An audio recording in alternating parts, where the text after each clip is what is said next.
Are you entitled to compensation for pain and suffering under Ohio law? The answer, yes you are. Hi, I'm David Schroyer.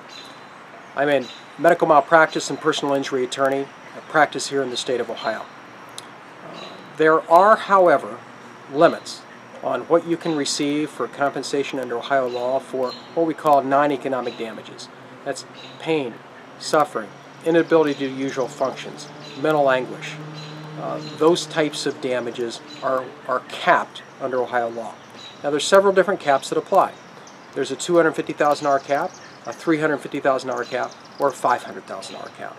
$500,000 caps are cases where there's a catastrophic injury, loss of an organ function.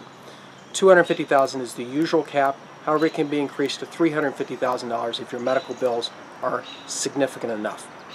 So, unlike the old days, there are now caps on the most you can get on the non-economic portion of your case. That's resulted in different strategies in how we try cases now. We now try to prove as much as we can in economic damages by showing all of the economic damages that may occur in the future. This requires hiring experts such as vocational economic experts or life care planners. As a result of the caps, now more doctors want to go to trial because there's not the fear of what I would like to think is a fair verdict. Caps result in unfair verdicts because they artificially limit damages for someone that could be very significantly injured and have a lifelong of pain. But those are in place, so when you're evaluating your case, you need to take that into consideration on what a probable jury verdict would be. In fact, the jurors are not even allowed to be told that there's caps on jury verdicts.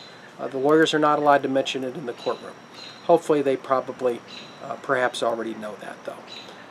At any rate, if you have any sort of questions about what kind of damages you would have in a medical negligence case, feel free to give me a call. I answer those kind of questions all the time. My name's David Schroyer. My phone number is 614-228-6453, or you can drop me an email at lawyerschroyer@gmail.com.